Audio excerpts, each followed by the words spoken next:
22 alone, 52,866 cases of atrocities were reported, highlighting the gap between the policy intent and the ground reality.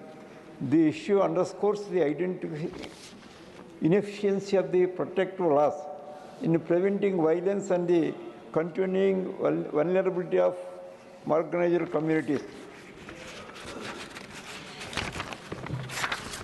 This bill also highlights the critical need for an undated nationwide census to address the issue of accurately determining the composition of India's population.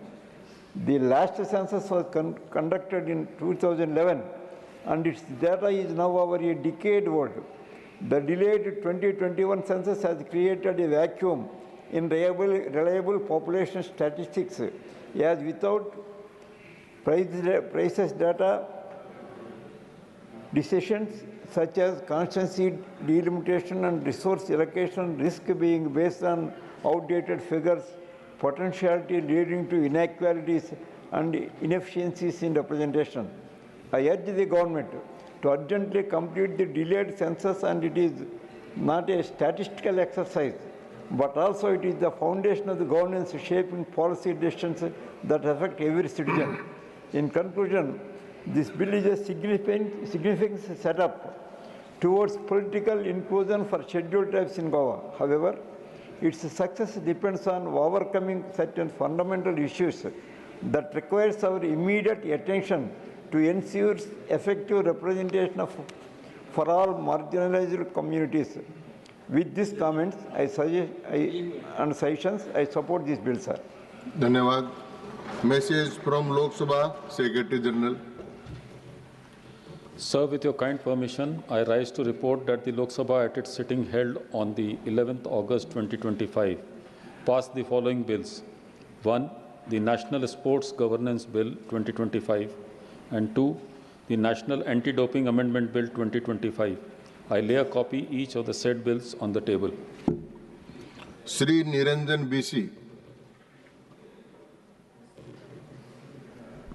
Thank you, Honorable Vice Chairman, sir. The readjustment of representation of scheduled tribes in assembly constituencies of the State of Goa Bill 2025. Sir, Article 332 of the Constitution clearly provides for the reservation of seats for the scheduled tribe in state assemblies based on percentage of population of scheduled tribe communities. Sir, in Goa, the scheduled tribe population is 1,49,275, which accounts for about 10.23% of the state's total population. The majority of ST communities in Goa are Gauda, Kunvi, and Bhelip tribes. They are concentrated in South Goa, particularly in the assembly constituency of Sangam, Kwepem, Kanakona, and Dharbandora. Sir, the total number of MLA seats is 40. Out of 40 assembly constituencies, the scheduled tribes of Goa will get 4 seats according to Article 332 of Constitution of India. After passing of this bill, out of 40 MLA seats, 4 seats will be reserved for scheduled tribe of Goa. The ST communities will get an opportunity of democratic participation in the Goa Assembly.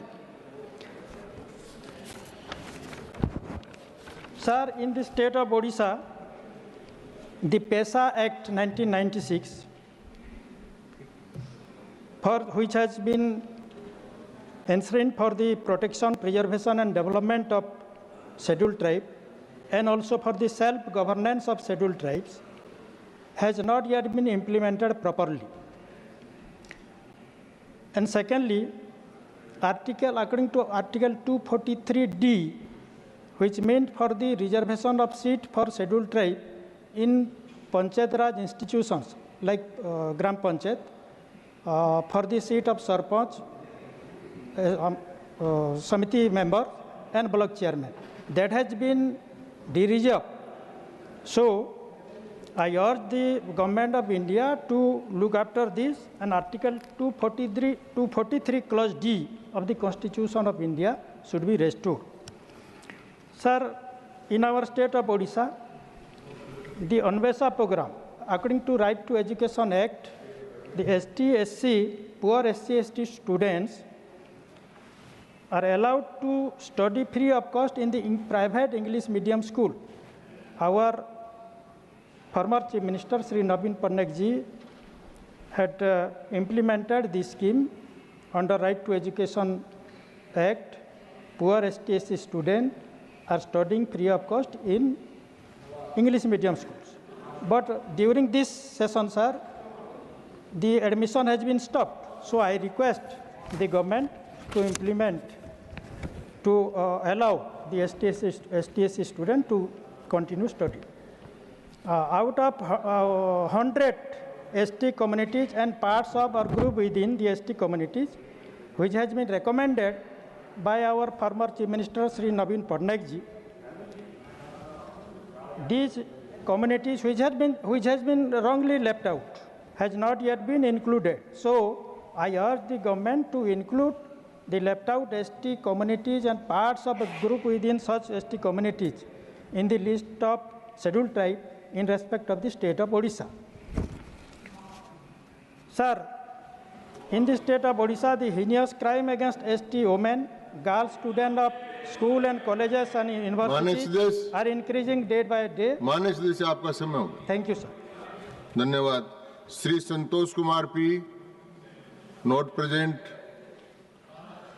Shri Arjun Ram ji Meghwal to reply the discussion. धन्यवाद सभापति जी, आपने मुझे बोलने का अवसर दिया. पहले भी दिया है. पहले भी दिया और आप बार बार दें, अच्छा लगता है. आपने राजस्थान विधानसभा में भी बहुत शानदार काम किया और आप यहाँ देश की जो हैं, हम स्टेट के भी हैं लेकिन राज्यसभा में भी आप सभापति तालिका में तो बहुत शानदार काम कर ही रहे हैं, इसमें कोई शक ही नहीं. सर, भारत देश का विश्व का सबसे बड़ा और जीवंत लोकतंत्र है. इस बिल पर माननीय 3 सदस्यों ने अभी विचार प्रकट किए, माननीय सदानंद तनावड़े और श्री सुभाष चंद्र बोस पिल्ली और निरंजन बिशी जी ने. कुछ विषय गोवा विधानसभा से संबंधित आए और कुछ इस बिल से संबंधित भी नहीं थे. जैसे मैंने कहा, हजारों वर्षों से सिंचित लोकतांत्रिक मूल्यों की प्रेरणा से विविधतापूर्ण ये देश आज लोकतंत्र की जननी के रूप में जाना जाता है. स्वतंत्र भारत में इसी लोकतांत्रिक व्यवस्था की बुनियाद को मजबूत करने के लिए सामाजिक, आर्थिक, राजनीतिक न्याय तथा स्वतंत्रता, समानता व बंधुत्व के मूल्यों को समाहित किया गया. इसी श्रृंखला में संविधान के अनुच्छेद 330 के अनुसार लोकसभा में और अनुच्छेद 332 के अनुसार राज्यों की विधानसभाओं में SC/ST वर्ग के लिए जनसंख्या के अनुपात के आधार पर प्रतिनिधित्व देने का प्रावधान किया गया. लेकिन गोवा में एक विशेष स्थिति उत्पन्न हुई. गोवा विधानसभा में 40 सीटें हैं, 1 सीट अनुसूचित जाति के लिए आरक्षित है. उनकी संख्या 25,494, लेकिन ST के लिए एक भी सीट आरक्षित नहीं, क्योंकि 2001 की जनसंख्या के अनुसार उनकी जनसंख्या 566 रिकॉर्ड की गई. लेकिन 2003 में एक विशेष परिस्थिति उत्पन्न हुई. 3 में गोवा राज्य की अनुसूचित जनजातियों की सूची में 3 नए समुदाय कुणबी, गावड़ा और वेलिप को शामिल कर लिया. जब शामिल किया और 2011 में जब जनगणना हुई तो ST समुदाय की जनसंख्या 1,94,275 हो गई. तो ऐसी परिस्थिति में हम ये बिल लेकर के आए हैं जिससे जो 40 विधानसभा की सीटें हैं गोवा विधानसभा में, उसमें अनुसूचित जनजाति के समुदाय का प्रतिनिधित्व से वंचित नहीं हो, वो उनको भी प्रतिनिधित्व मिले. क्योंकि नरेंद्र मोदी जी की सरकार का मूल मंत्र है सबका साथ, सबका विकास, सबका प्रयास और सबका विश्वास. तो अनुसूचित जनजाति के लोग जो गोवा में बड़ी संख्या में हैं और उनको प्रतिनिधित्व तो नहीं मिल रहा था, इसलिए मैं ये बिल लेकर के आया हूं. आपसे अनुरोध है कि इसको सर्वसम्मति से पास करें. धन्यवाद. धन्यवाद मंत्री महोदय. The question is that the readjustment of representation of scheduled tribes in assembly constituencies of the state of Goa Bill 2025 as passed by Lok Sabha be taken into consideration. Those in favor will please say aye. Aye. Those against will please say no. I think the ayes have it, the ayes have it, the ayes have it, the motion is adopted. We shall now take up close by close consideration of bill. Clause 2 to 8, stand part of the bill. Those in favor will please say aye. Aye. Those against will please say no. I think the ayes have it, the ayes have it, the ayes have it. Clause 2 to 8 are adopted. Clause 1, the enacting formula and the title stand part of the bill. Those in favor will please say aye. Aye. Those against will please say no. I think the ayes have it, the ayes have it, the ayes have it. Clause 1, the enacting formula and the title are adopted. Sri Arjuna Meghwal to move that the bill be passed. Honorable Chairperson, sir, I move that the bill be passed. Motion moved that the bill be passed. The question is that the bill be passed. Those in favor will please say aye. Aye. Those against will please say no. I think the ayes have it, the ayes have it, the ayes have it. The bill is passed.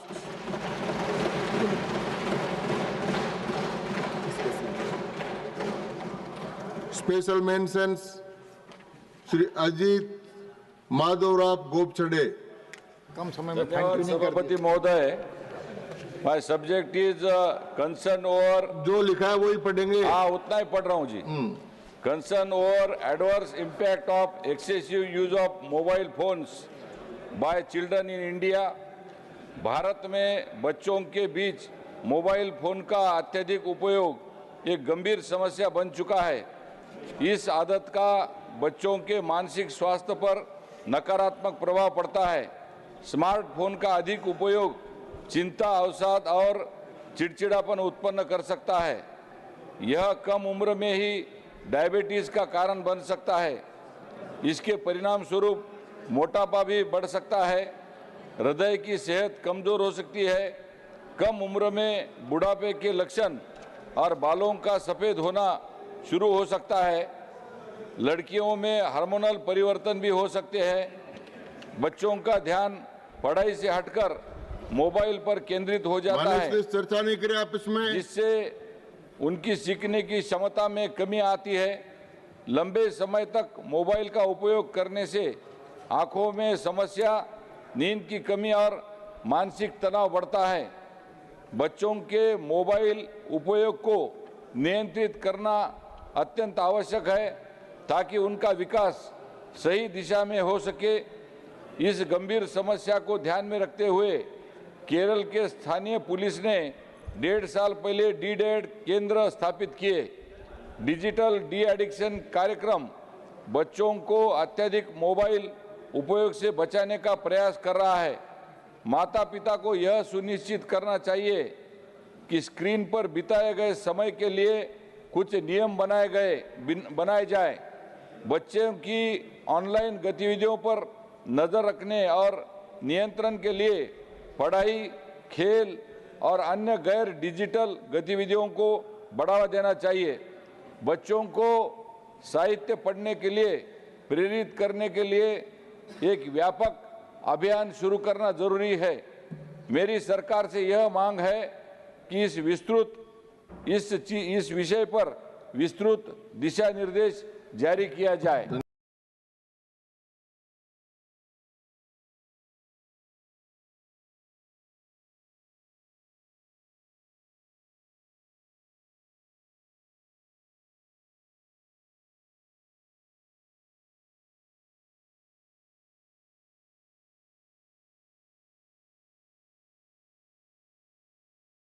धन्यवाद सभापति महोदय. Sri have already settled in different parts of Manipur. Ministry of Home Affairs already asked states and the Union Territories to detect, identify, and deport illegal Myanmaris and Bangladeshis within 1 month with effect from 19 May 2025, but no concrete steps are seen taken up from state government till date. Sir, conducting a census operation before the settlement of illegal immigrant issues will cause social unrest in the state, and it will also be a forfeiture of constitutional rights for indigenous Manipuris to carry out delimitation process based on that proposed census. Sir, census data is a very important document for planning and implementation of developmental works and for future delimitation process. Above all, census report of 2001 and 2011 of Manipur are very controversial and counter from many angles due to abnormal increases of population, but no rectification in this regard is made so far in 3 subdivisions of Senapati district, Manipur. An extraordinary quantum jump of population growth around 202.88% were recorded in between 2001 and 2011 census, enclosed as table number 1. And also census report of 1991 and 2001 saw 40% abnormal increase of population in several subdivisions of Manipur, enclosed as table number 2. Sir, considering all these facts and figures, I urge upon the Union government to detect, identify, and deport the illegal foreign nationals fast based on 1961 as cut year before conducting census and delimitation process. Thank you, sir. धन्यवाद. Shri Santosh Kumar P, not present. Shri Brijlal.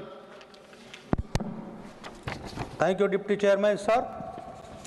My subject, demand for facilities for police personnel posted with minister MPs outside Parliament House.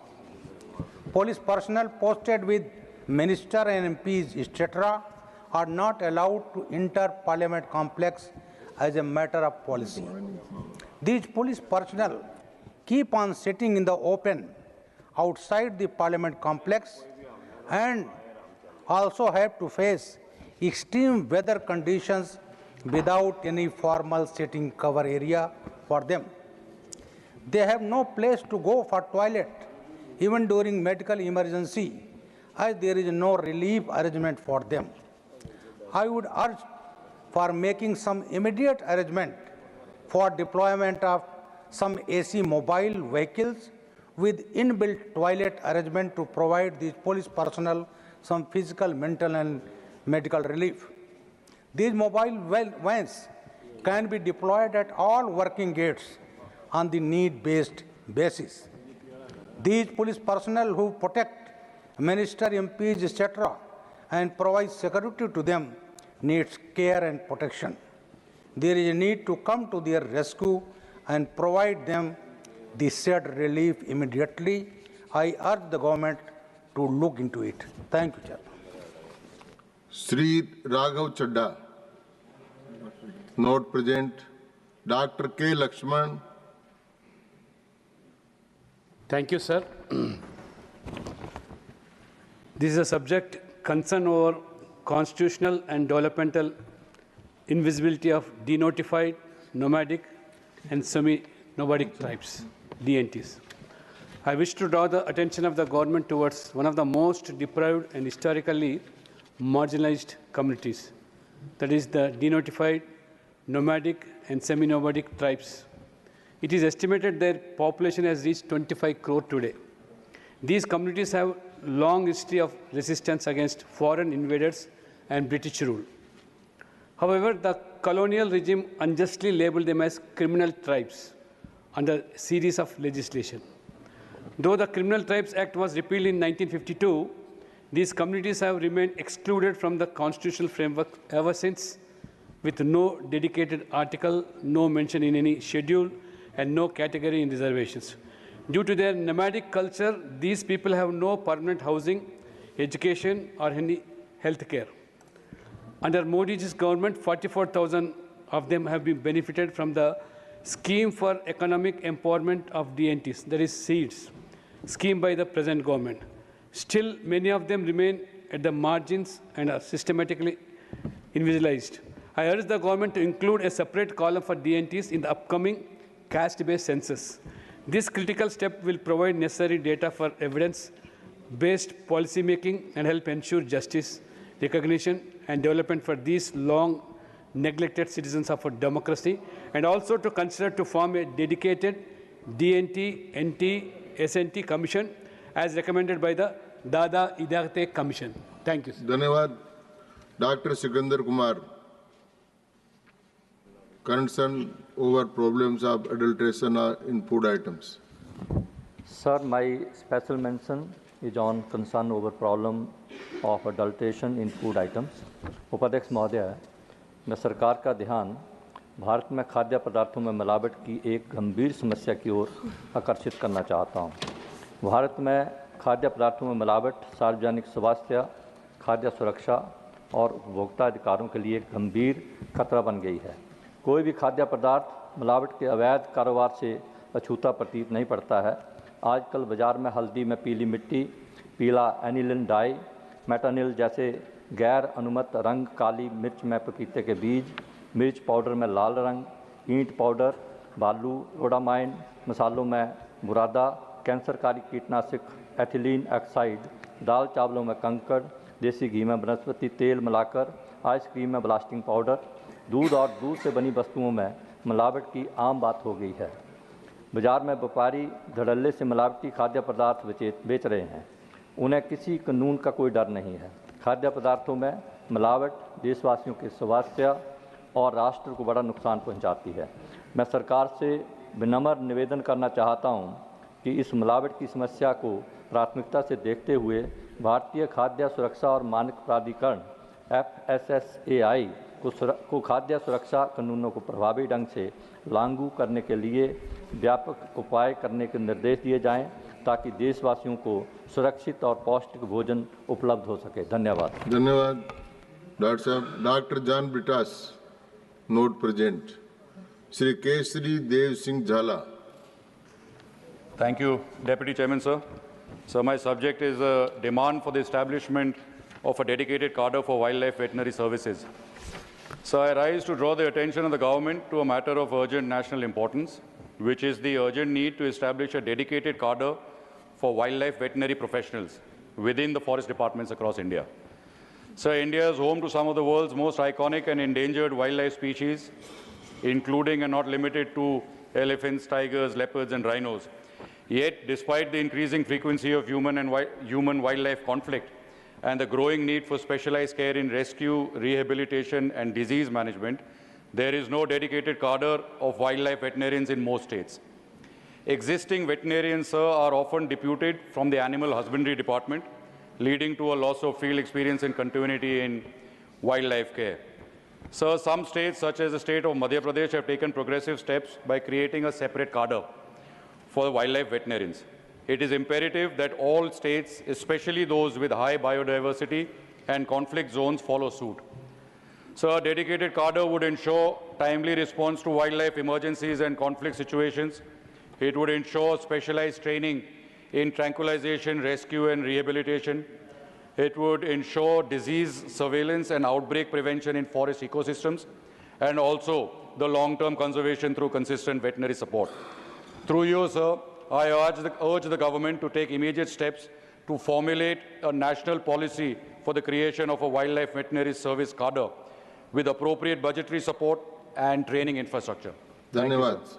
Shri Naresh Bansal. धन्यवाद उपसभापति जी। Demand for construction of overbridges, underpasses at open railway crossings in Uttarakhand। आज मैं एक अत्यंत गंभीर विषय पर सरकार का ध्यान आकृष्ट करना चाहता हूं। देश में रेलवे का बहुत बड़ा नेटवर्क है व आदरणीय प्रधानमंत्री जी की 11 वर्ष के सफलतम कार्यकाल में इसके निरंतर सुधार व सुदृढ़ीकरण व आधुनिकीकरण का कार्य चल रहा है, जो प्रशंसनीय है। पूरे देश में, विशेषकर उत्तराखंड में, देहरादून व हरिद्वार जिले से बहुत सारी रेल निकलती हैं, जो लोगों को उनके गंतव्य तक पहुंचाने का काम करती हैं। बहुत सी रेलवे क्रॉसिंग हैं जो आज भी खुली हैं और जहां आम जनता है, जहां आम रास्ता है, इनमें से कई पर बैरियर सुविधा है, कई मानव रहित हैं। यहाँ पर दुर्घटनाओं की संभावनाएं निरंतर बनी रहती हैं। वह समय समय पर विभिन्न दुर्घटनाएं हुई भी हैं, जिसमें लोगों की जान माल की हानि हुई है। मैं सरकार से मांग करता हूं कि ऐसे रेलवे क्रॉसिंग पर एक अंडरपास या आरओबी बनाया जाए। वह देहरादून भंडारीबाग जैसे आरओबी अधूरे हैं, उन्हें शीघ्र पूरा किया जाए, जिससे लोगों को सुविधा हो व भविष्य में होने वाली दुर्घटनाओं को टाला जा सके। धन्यवाद। धन्यवाद Bansal sir. Doctor Fauzia Khan, not present. Shri Sadanand Mhalu Shet Tanavade. धन्यवाद आदरणीय उपसभापति महोदय। My subject is demand for revival of Air India's Goa-London Gatwick flight. I rise to draw the attention of the government to a matter of deep concern affecting a large section of Goan community, particularly the Goan diaspora residing in the United Kingdom. On 21st July 2023, Air India commenced a much-needed direct non-stop flight EI 145146 between Goa's Manohar International Airport and London Gatwick Airport. This service was the first regular international route out of Goa and offered seamless direct connectivity to the United Kingdom. This direct link significantly eased travel for thousands of Goan living in the United Kingdom, including students, working professionals, senior citizens, and families. The Air India flight saved time and money by avoiding long and costly stopovers. However, since 21st June 2025, this crucial service has been suspended due to operational adjustment following the unfortunate Air India Flight 171 incident. While safety-driven decisions are both necessary and commendable, the prolonged suspension, now extending beyond a month, have severely disrupted the travel plans and caused widespread hardship among Goans passengers regularly traveling to the United Kingdom. Goans traveling to and from the United Kingdom are now left with limited and costly alternatives, often involving multiple transit, high fares, and long delays. Goa is not just a premier tourist destination, it is a state with deep ties to the Europe. This flight is not merely an inconvenience, it is a lifeline that connects Goan families, enables economic and cultural exchange, and supports both the diaspora and inbound tourism. I honestly appeal to the government to take steps to resume the direct Air India service between Goa and London Gatwick at the earliest. Thank you, sir. धन्यवाद। Shri Sujit Kumar ji.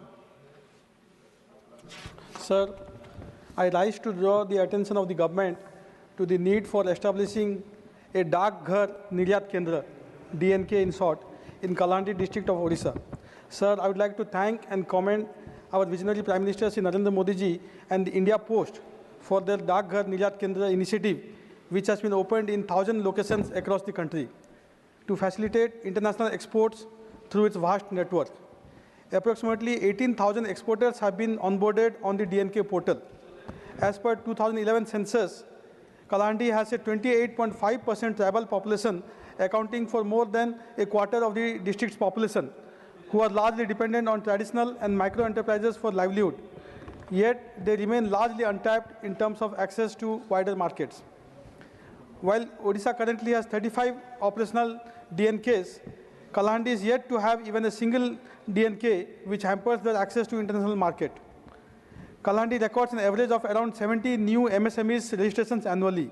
Since 2007 to 2015, 549 MSMEs have been established in the district, which will grow in the future for sure. So, sir, establishing a DNK in Kalandi would directly support local artisans, SHGs, and small producers by giving them access to national and international markets. I therefore urge the government to prioritize Kalandi for the next phase of Dak Ghar Niryat Kendra expansion, ensuring that the district's potential is not left untapped in the evolving export ecosystem. धन्यवाद सुजीत कुमार जी। श्री संत Balbir Singh, note present. Shri Mahendra Bhatt. महोदय, बड़े महत्वपूर्ण विषय पर आपने मुझे बोलने को अवसर दिया है। मैं आपके माध्यम से सरकार का ध्यान उत्तराखंड में कर्मचारी भविष्य निधि संगठन के श्रम एवं रोजगार मंत्रालय भारत सरकार के सीमित कार्यालय होने से राज्य के लाखों श्रमिकों एवं भविष्य निधि सदस्यों को हो रही कठिनाइयों की ओर आपका ध्यान आकर्षित करना चाहता हूं। राज्य में गढ़वाल एवं कुमाऊं मंडल के कर्मचारी भविष्य निधि संगठन के मात्र 2 ही क्षेत्रीय कार्यालय स्थापित हैं। ये देहरादून और हल्द्वानी में स्थित है। आप अपनी सेवाओं को आखिरी व्यक्ति तक पहुंचाने के उद्देश्य से भविष्य निधि संगठन द्वारा देश के विभिन्न राज्यों में क्षेत्रीय कार्यालयों के अतिरिक्त जिला कार्यालय भी स्थापित किए गए हैं, किंतु राज्य में वर्तमान में एक जिला कार्यालय नहीं है। महोदय, मैं आपको बताना चाहूँगा कि अकेले हरिद्वार जनपद में भविष्य निधि सदस्यों की कुल संख्या लगभग 20 लाख है, जिसमें से 3 लाख से अधिक वर्तमान में अंशदायी एवं सक्रिय सदस्य हैं। उक्त तथ्य का संज्ञान लेते हुए पूर्व में कर्मचारी भविष्य निधि की क्षेत्रीय समिति, जिसकी अध्यक्षता सचिव श्रम उत्तराखंड द्वारा की जाती है, उक्त बैठक में हरिद्वार सेवा केंद्र को जिला कार्यालय में अधिकृत करने हेतु प्रस्तावित हो चुका है। हालांकि उक्त संबंध में अभी तक कोई प्रगति नहीं हुई है। अतः महोदय, उक्त संबंध में भारत सरकार से मांग करता हूं कि इन कार्यों को खोलने हेतु संबंधितों को निर्देशित करेंगे। धन्यवाद भट्ट साहब। श्री बाबूभाई जयसिंह भाई देसाई। माननीय उपसभापति जी, मैं सरकार का ध्यान एक अत्यंत गंभीर और चिंताजनक विषय की ओर आकर्षित करना चाहता हूं। आज देश भर में पशुओं के चारे एवं पशु आहार में मिलावट की जा रही है। यह मिलावट न केवल पशुओं को बीमार कर रही है, बल्कि उस दूध को पीने वाले लाखों लोगों के जीवन को भी खतरे में डाल रही है। मिलावटी पशु आहार में ऐसे रसायनों का प्रयोग किया जा रहा है जिसका सीधा असर मानव स्वास्थ्य पर हो रहा है, जिससे कैंसर जैसी गंभीर बीमारियों और अन्य खतरनाक रोग फैल रहे हैं। यह केवल एक उपभोक्ता सुरक्षा का विषय नहीं है, बल्कि देश की जन स्वास्थ्य सुरक्षा, पशुधन की रक्षा और खाद्य सुरक्षा का मुद्दा भी है। मैं सरकार से आग्रह करता हूं कि इस मामले की तत्काल गंभीरता से जांच करवाई जाए, पशु आहार बनाने वाली कंपनियों पर सख्त निगरानी रखी जाए और मिलावट करने वाले के खिलाफ कठोर दंडात्मक कार्यवाही की जाए एवं पशुओं को शुद्ध, पौष्टिक और रसायन मुक्त चारा उपलब्ध कराने की प्रभावी व्यवस्था सुनिश्चित की जाए। माननीय अध्यक्ष महोदय, मानव जीवन की रक्षा के लिए यह अत्यंत आवश्यक है कि इस विषय में सरकार हस्तक्षेप करे और ठोस कदम उठाए। धन्यवाद। श्री डॉक्टर दिनेश शर्मा। धन्यवाद माननीय उपसभापति महोदय, आपने मुझे श्रद्धेय अटल बिहारी वाजपेयी जी की शताब्दी वर्ष के अंतर्गत अटल जी की कर्मस्थली लखनऊ में रेलवे की आधारभूत संरचना को मजबूत करने एवं अन्य महत्वपूर्ण स्थानों से लखनऊ की कनेक्टिविटी बढ़ाने के संबंध में बोलने का अवसर दिया। मान्यवर, उत्तर प्रदेश की राजधानी लखनऊ के ऐतिहासिक एवं सांस्कृतिक महत्व को देखते हुए तथा देश के सभी भागों में यहाँ के लोगों को आने जाने हेतु वर्तमान में जो रेल की आधारभूत संरचना उपलब्ध है तथा लखनऊ से जो गाड़ियाँ चल रही हैं उनमें वृद्धि किए जाने की अपेक्षा है। माननीय सभापति महोदय, लखनऊ की जनता तथा आसपास के लोगों को बेहतर यात्री सुविधा उपलब्ध कराने हेतु कुछ कदम उठाने की जरूरत है, जो निम्नवत है। पहला, लखनऊ से माता वैष्णो देवी के लिए एक ट्रेन चलाई जाए। दूसरा, लखनऊ से श्री खाटू श्याम जी के लिए एक ट्रेन चलाई जाए। तीसरा, लखनऊ से उज्जैन श्री महाकालेश्वर धाम हेतु ट्रेन चलाई जाए। चौथा, लखनऊ वाया महोबा से खजुराहो मध्य प्रदेश तक एक सुपर फास्ट ट्रेन चलाई जाए तथा इसको चलाने हेतु भविष्य की ज़रूरतों को ध्यान में रखते हुए लखनऊ में एक नया कोचिंग टर्मिनल विकसित किया जाए ताकि अगले 20-25 सालों की ज़रूरत को पूरा किया जा सके तथा 2047 में विकसित भारत के संकल्प को हम पूरा कर सके। लखनऊ में विश्व स्तरीय रेल सुविधाओं को प्रदान किए जाने के संबंध में एक महत्वपूर्ण कदम होगा। मान्यवर, इसमें न सिर्फ लखनऊ की जरूरतें पूरी होंगी बल्कि उत्तर प्रदेश के कई जिलों को लाभ पहुंचेगा।